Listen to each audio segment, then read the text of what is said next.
आग्रह करूंगा हम सब के मुखिया आदरणीय राहुल गांधी जी को हम सबको संबोधित करेंगे। एक बार जोर से बोलेंगे राहुल गांधी जिंदाबाद। धन्यवाद। कुमारी शैलजा जी, टीएस सिंहदेव जी, प्रीतम सिंह जी, स्टेज पे कांग्रेस पार्टी के हमारे सब वरिष्ठ नेता, कांग्रेस पार्टी के हमारे कार्यकर्ता, भाइयों और बहनों, आप सबका यहां बहुत बहुत स्वागत, नमस्कार। ये बाद में करना।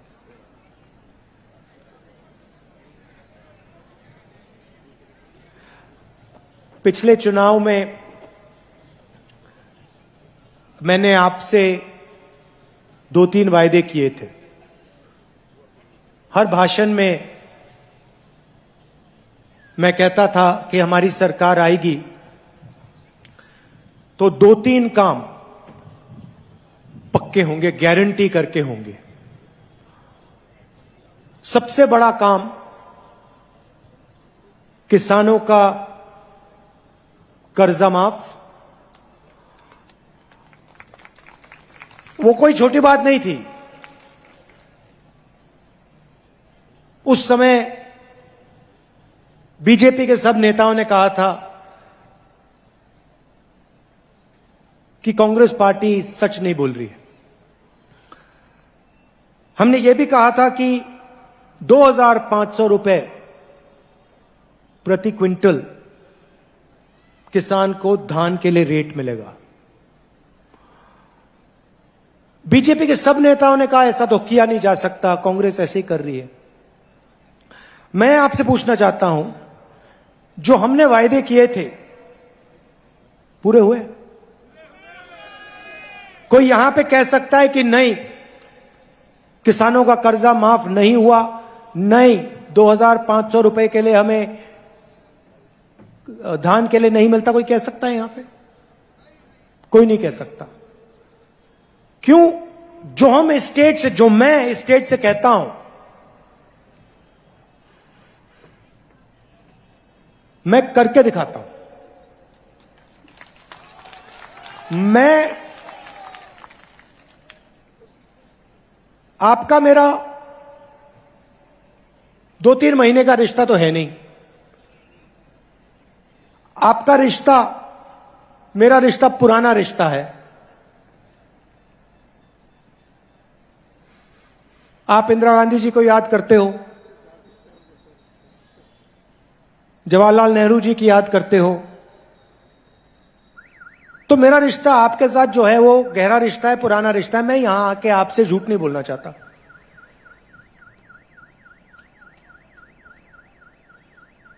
प्रधानमंत्री यहां आए, उन्होंने आप सबसे 15 लाख रुपए का वायदा किया था। कहा था हर बैंक अकाउंट में 15 लाख रुपए डाल दूंगा। कर दिया? भैया बाद में कीजिए। किसी के बैंक अकाउंट में नहीं आया। उन्होंने कहा था कि नोटबंदी से काला धन मिट जाएगा। मिट गया?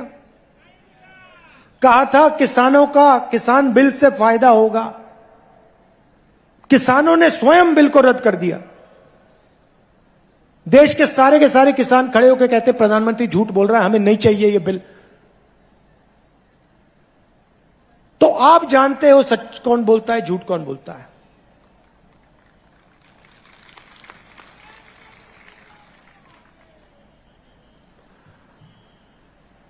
हम वहां नहीं रुके। हमने आपसे कहा था कि धान के लिए 2,500 रुपए प्रति क्विंटल हम देंगे। आपको कहने की जरूरत नहीं पड़ी, वो आस्ते आस्ते आस्ते आस्ते बढ़ता गया। सही बोल रहा हूं? सही बोल रहा हूं? तो हमें बोलने की जरूरत भी नहीं है। मैं आपको कह रहा हूं, हमने अनाउंस किया है कि 3,200 रुपए प्रति क्विंटल मिलेगा। लिख लो, रख लो। 5 साल मैंने 2,500 कहा था, अब मैं कह रहा हूं 3,200 से शुरुआत होगी। शुरुआत,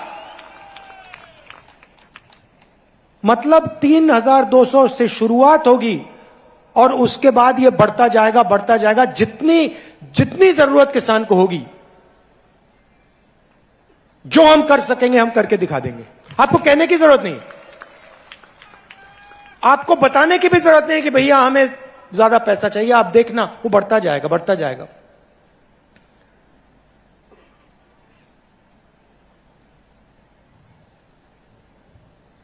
आदिवासियों के लिए बीजेपी के समय तेंदुपत्ता के लिए कितना पैसा मिलता था? एक बोरी के लिए कितना मिलता था? 2,500।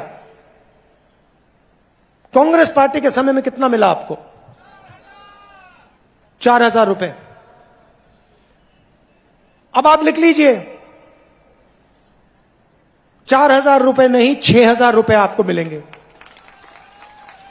लिख के रख लीजिए आप, 4,000 रुपए का आपको हर साल बोनस मिलेगा।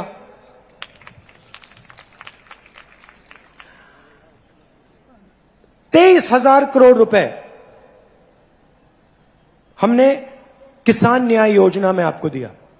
आपने मांगा नहीं, हमने कहा भैया हम न्याय योजना करना चाहते हैं, हमारा प्लान था लोकसभा में करने का, हम छत्तीसगढ़ में इसको टेस्ट करके दिखाएंगे, और हमने कर दिया।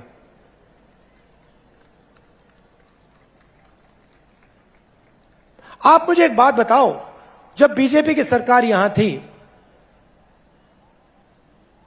कर्जा माफ किया उन्होंने? धान के लिए सही रेट दिया क्या? तेंदुपत्ता के लिए सही रेट दिया? बोनस दिया? मुफ्त में बिजली दी? तो क्या बात कर रहे हैं ये लोग? मतलब क्या बात कर रहे हैं? अब मैं आपको छोटी सी बात बताता हूं। जैसे मैंने पिछले चुनाव में कहा था किसान का कर्जा माफ होगा, पेन निकाल के आप लिख लीजिए, इस बार किसान का कर्जा माफ होगा।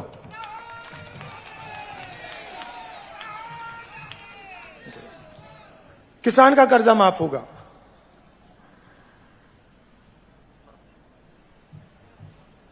पिछली बार हमने कहा था बिजली बिल हाफ, इस बार जो 200 यूनिट बिजली के हैं वो आपके माफ हो जाएंगे। अब इसका मतलब समझिए, कभी कभी ये जो आंकड़े होते हैं इनकी गहराई नहीं समझ आती। हमने कहा 200 यूनिट माफ, इसका मतलब छत्तीसगढ़ में 40 लाख परिवार बिजली के लिए 1 रुपया नहीं देंगे।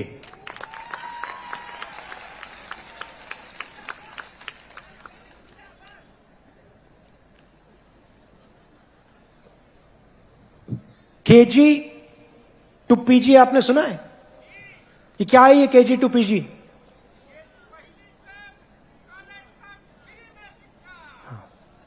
हिंदुस्तान का पहला स्टेट होगा जहां पे केजी से लेकर पीजी तक शिक्षा मुफ्त में मिलेगी।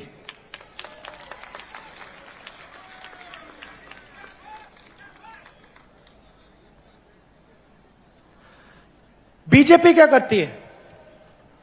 सारे के सारे स्कूल प्राइवेटाइज कर देती है, कॉलेजेस प्राइवेटाइज कर देती है, अस्पताल प्राइवेटाइज कर देती है। आदिवासियों को वनवासी कहते हैं, सुना आपने? आदिवासी को ये लोग वनवासी क्यों कहते हैं, मुझे बताओ, कोई बता सकता है? वनवासी शब्द में और आदिवासी शब्द में क्या फर्क है? हाँ, और वनवासी जंगल में रहने वाले। अच्छा बताइए, आपका नाम क्या है? गोवर्धन जी, आपने वो जो बीजेपी का वीडियो था जिसमें बीजेपी का नेता एक आदिवासी पे पेशाब कर रहा है, वो आपने देखा? मध्य प्रदेश में देखा आपने? आपने कभी बीजेपी के किसी नेता को जानवर को पर पेशाब करते हुए देखा है? तो बीजेपी के नेता जानवर पर पेशाब नहीं करते, मगर आदिवासी पर पेशाब कर रहे हैं। देखिए, आदिवासी शब्द के अंदर गहराई में बहुत जरूरी चीज छुपी हुई है। आदिवासियों का जो हक है, जमीन का हक, जल का हक, जंगल का हक, वो छुपा हुआ है। वनवासी का मतलब वो लोग जो जंगल में रहते हैं। बीजेपी आपको वनवासी कहते हैं, हम आपको आदिवासी कहते हैं। बीजेपी आपके अधिकार छीनती है, हम आपको अधिकार देते हैं। हम आपसे गले लगते हैं, बीजेपी आपके ऊपर पेशाब करते हैं। बीजेपी के नेता आपके ऊपर पेशाब करते हैं और फिर वीडियो वायरल कराते हैं कि पूरा देश देखे कि बीजेपी के नेता आदिवासी पर पेशाब कर रहा है। यह इनकी सोच है। अच्छा, मैं आपसे सवाल पूछता हूं, आपको वनवासी कहते हैं ना? जंगल कम हो रहा है या ज्यादा? कम हो रहा है ना? तो जब 15-20 साल में जंगल गायब हो जाएगा तो वनवासी कहां जाएंगे?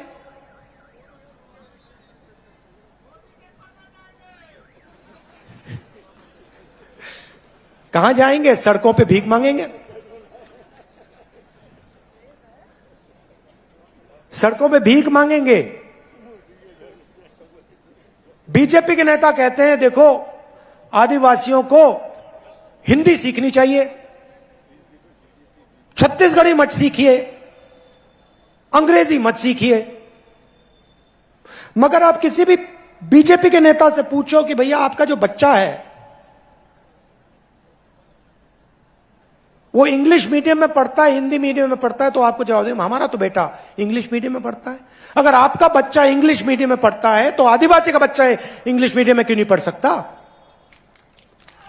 अगर आपका बच्चा सपना देख सकता है तो आदिवासियों का बच्चा, दलितों का बच्चा, पिछड़ों का बच्चा सपना क्यों नहीं देख सकता? उनमें क्या कमी है? इसलिए हमने पूरे स्टेट में English medium school, Swami Atmanand school का जाल बिछा दिया है और हम इसको बढ़ाते जाएंगे जब तक हर आदिवासी युवा अंग्रेजी में बात कर पाए। क्यों चाहते हैं मैं बता देता हूं आपको। छत्तीसगढ़ में रहना है, छत्तीसगढ़ में काम करना है, छत्तीसगढ़ी बोलिए।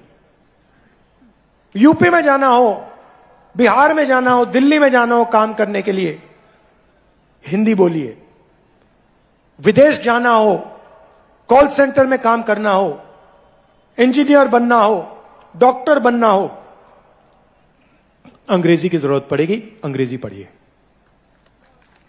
वो कहते हैं भैया हिंदी पढ़ो, बाकी सब भूल जाओ। क्यों? क्योंकि वो चाहते हैं कि आपके बच्चे अंग्रेजी ना सीखें, कंपटीशन ना आ जाए। बाहर से कोई आता है, अमेरिका से कोई व्यापारी आता है, बिजनेसमैन आता है, आपके बच्चे उससे बात ही ना कर पाए, वो आपको नौकरी ना दे पाए। इसलिए वो आपसे कहते हैं आप वनवासी हो, आप बड़े सपने मत देखो, अंग्रेजी मत पढ़ो। और हम कहते हैं आप वनवासी नहीं हो, यह शब्द आप पर अपमान है। आप आदिवासी हो, आपको सबसे बड़ा से बड़ा सपना देखना चाहिए और उसको पूरा करना चाहिए। पूरा करने में हम मदद करेंगे आपकी।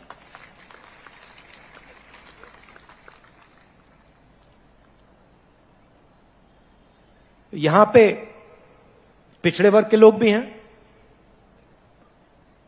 कुछ दिन पहले नरेंद्र मोदी जी ने बहुत अच्छी बात बोली, मैंने पहली बार सुनी है। हर भाषण में कहते हैं मैं ओबीसी हूं,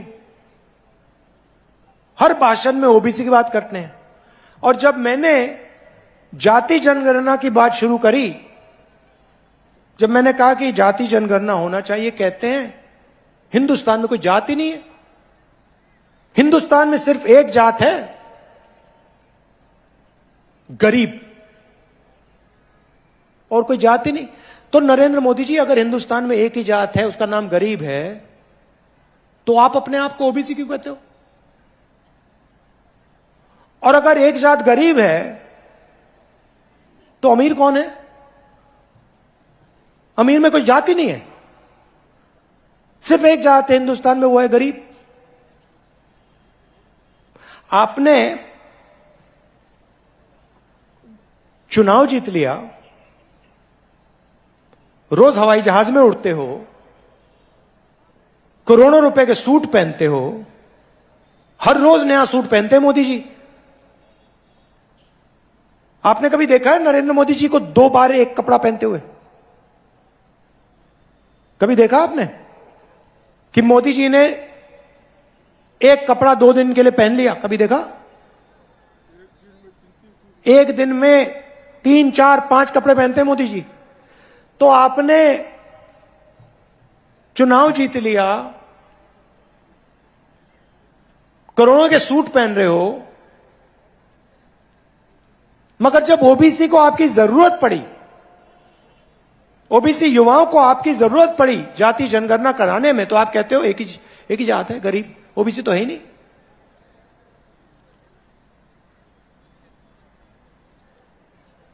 भाई और बहनों, हिंदुस्तान को एमपी नहीं चलाते, हिंदुस्तान को 90 अफसर चलाते हैं। उनको हम secretary to government of India कहते हैं, आईएएस के अफसर हैं। और ये 90 लोग हिंदुस्तान का पूरा पैसा जो है उसको बांटते हैं। मनरेगा में कितना जाएगा, सेना को कितना मिलेगा, सड़क बनाने में कितना पैसा जाएगा, अस्पतालों में कितना जाएगा, शिक्षा में कितना जाएगा, ये सारे के सारे निर्णय ये 90 लोग लेते हैं। पार्लियामेंट हाउस में मैंने एक आंकड़ा रखा, मैंने कहा कि देखिए 90 लोग में से ओबीसी कितने हैं?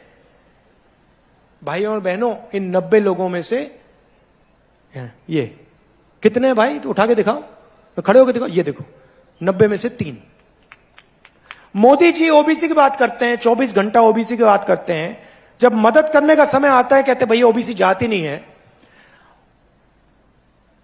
और जो अफसर 90 अफसर इस देश को चलाते हैं, बजट का हर पैसा बांटते हैं, उसमें से 3 ओबीसी के हैं। अच्छा भैया, आपने पहला सवाल का जवाब दे दिया, दूसरे सवाल का जवाब दीजिए। जो ओबीसी अफसर हैं, हिंदुस्तान के बजट का कितना प्रतिशत निर्णय लेते हैं? 5%। मतलब 90 में से 3 ओबीसी। और अगर हिंदुस्तान के बजट में 100 रुपए खर्च होते हैं तो 5 रुपए का निर्णय ओबीसी जात के लोग लेते हैं। अच्छा, आदिवासियों की बात करते हैं। बजट में से अगर 100 रुपए का निर्णय लिया जाता है तो आदिवासी कितना निर्णय लेते हैं? कितना? 0.01। मतलब आदिवासी अफसर 100 रुपए में से 10 रुपए का निर्णय लेते हैं, ना 10 पैसे का निर्णय लेते हैं, सॉरी। अब सवाल यह है कि हिंदुस्तान में क्या ओबीसी की आबादी 5% है? आदिवासी की आबादी 0.1% है क्या? बिल्कुल नहीं। पूरा देश जानता है कि ओबीसी की आबादी कुछ भी होगी, 5% तो नहीं है। और पूरा देश जानता है कि आदिवासी की आबादी कुछ भी होगी, मगर 0.1% तो नहीं है। मैं आपसे क्यों कह रहा हूं? क्योंकि देश को चलाने में आदिवासी, दलित, पिछड़ों की कोई भागीदारी नहीं है।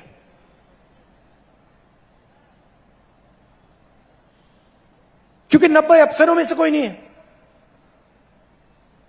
अगर आप मुझे कहते कि भैया देखो 90 अफसर हैं, उसमें से 50% ओबीसी हैं, तो मैं कहूंगा हां भैया, बजट का 50% ये लोग खर्च कर रहे हैं तो भागीदारी है। अगर आप मुझे कहते देखिए 15% बजट का आदिवासी लोग निर्णय ले रहे हैं, तो मैं कहता हां भैया भागीदारी है। इसलिए मैं चाहता हूं, और ये ओबीसी के जो युवा हैं, आदिवासी युवा हैं, आप इस बात को उठाइए, ये आपके भविष्य की बात है। इसलिए मैं चाहता हूं कि जाति जनगणना हो। सबको पता लग जाएगा कि देश में आदिवासी कितने हैं, दलित कितने हैं, पिछड़े कितने हैं, जनरल कितने हैं, सबको पता लग जाएगा। एक बार सबके आंकड़े हमारे सामने आ जाएंगे, सामने होंगे, तो हम कहेंगे ठीक है भैया, अब अगर 50% आबादी है तो भागीदारी होनी चाहिए। 90 में से 3 अफसर काम होने वाला नहीं है, इसको हमें बदलना पड़ेगा। अब नरेंद्र मोदी के पास जाति जनगणना के आंकड़े पड़े हुए हैं, वो 1 सेकंड में पब्लिक को दिखा सकते हैं। हमने किया था जाति जनगणना, हमने करा जब हमारी यूपीए की सरकार थी, तो सारे आंकड़े सरकार के पास है। अब हम नरेंद्र मोदी जी से कह रहे हैं भैया इनको रिलीज करिए, छत्तीसगढ़ के ओबीसी युवाओं को बता दीजिए ओबीसी की कितनी आबादी, आदिवासियों को, दलितों को बता दीजिए भैया आपकी इतनी भागीदारी होनी चाहिए। नरेंद्र मोदी नहीं बोल रहे, अब कह रहे भैया ओबीसी की तो कोई जाति नहीं होती, दलित आदिवासी तो जाति नहीं है, जात तो हिंदुस्तान में सिर्फ गरीब है। तो यहां जो ओबीसी युवा हैं, अगली बार मोदी जी आएंगे, आप उनसे पूछना मोदी जी, पहले आप कहते थे आप ओबीसी हो, अब आप कहते हो हिंदुस्तान में सिर्फ गरीब जात होती है। आप जाति जनगणना प्लीज कर दो। हमारी जो सच्चाई है, ओबीसी जात की जो सच्चाई है, वो हमें बता दो। लंबे लंबे भाषण करेंगे, 1 घंटा बोलेंगे आपको, मगर इस सवाल का जवाब नरेंद्र मोदी नहीं दे सकता। क्यों? क्योंकि रिमोट कंट्रोल अदानी के हाथ में है।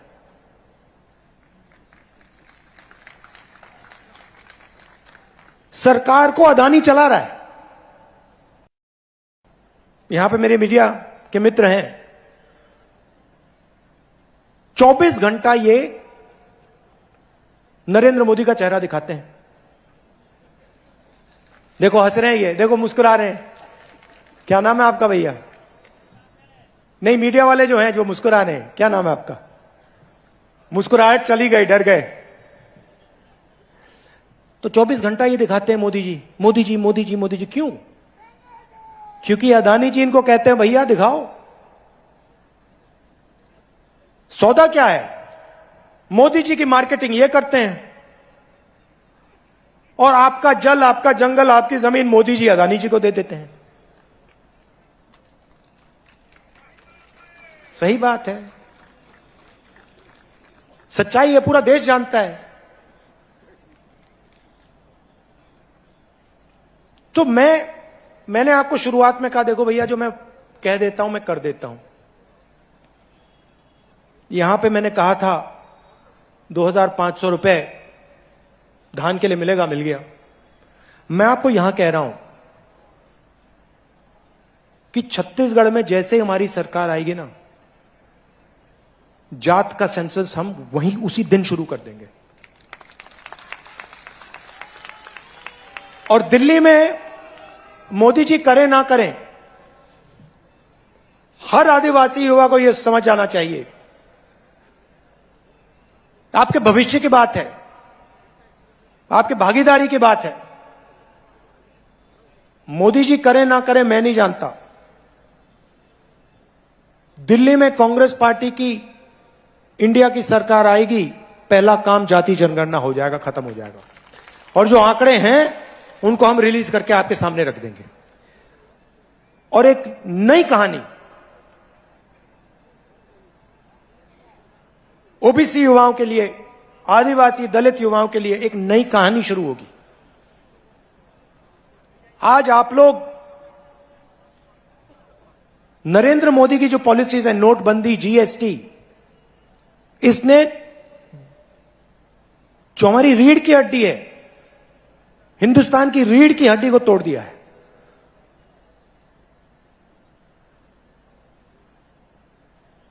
युवाओं को रोजगार नहीं मिल सकता नरेंद्र मोदी की सरकार में, आप सब जानते हो। तो रोजगार देने का पहला कदम जाति जनगणना। किसके पास कितना धन है,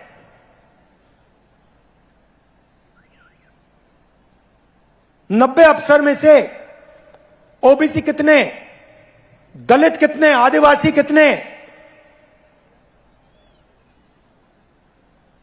और क्यों, और पिछड़ों की आबादी कितनी, ये सवाल है। और इन सवाल के जवाब कांग्रेस पार्टी और मैं आपको दिलवा देंगे। आप सबका बहुत बहुत धन्यवाद। देखिए, बीजेपी आपसे, आपके पास आती है, झूठे वायदे कर जाती है, आपका पूरा का पूरा पैसा अदानी जी के यहां चला जाता है, आपकी जमीन, जंगल, जन झील छीन के वो ले जाते हैं, पैसा अमेरिका चला जाता है। हम आपकी पॉकेट में पैसा डालते हैं, किसान की पॉकेट में पैसा डालते हैं, मजदूर की पॉकेट में पैसा डालते हैं। वो भूल गया मैं, 7,000 रुपए मिलता है ना मजदूर को, 10,000 मिलेगा। गैस वाला भी बता देते हैं, 500 रुपए की सब्सिडी मिलेगी गैस सिलेंडर पर। अब हम चाहते हैं, देखिए सिंपल तरीके से मैं समझा देता हूं, हम चाहते हैं कि पैसा गरीब किसान, मजदूर, बेरोजगार युवा, इनके जेब में जाए, और ये इस पैसे को गांव में, शहरों में खर्च करें, और पूरी छत्तीसगढ़ की, गांव की, शहरों की अर्थव्यवस्था आगे बढ़े। वो चाहते हैं कि पूरा का पूरा पैसा अदानी जी के जेब में चले जाए। अदानी जी पैसा कहां खर्च करते हैं? अदानी जी क्या यहां पे मतलब गांव में पैसा खर्च करते हैं? नहीं, वो कर ही नहीं सकता। किसान यहां पे खर्च करेगा। हम किसान के जेब में पैसा डाल रहे हैं, मजदूर के जेब में पैसा डाल रहे हैं। किसान छोटे दुकानदार के यहां जाके माल खरीद रहा है, छोटे दुकानदार के जेब में पैसा जा रहा है। तो पूरे जो आर्थिक सिस्टम है छत्तीसगढ़ का, वो चल रहा है। जैसे ही बीजेपी की सरकार आती है, वैसे ही ये किसानों का पैसा बंद कर देते हैं, मजदूरों का पैसा बंद कर देते हैं, जमीन छीनने लग जाते हैं, और पूरा का पूरा फायदा अदानी जी को पहुंचाना शुरू कर देते हैं। तो निर्णय आपका है। मैं जानता हूं कि छत्तीसगढ़ में भारी बहुमत से कांग्रेस पार्टी आने वाली है। जो मैंने यहां कहा वो मैं आपके लिए पूरा करके दिखा दूंगा। धन्यवाद। जय हिंद।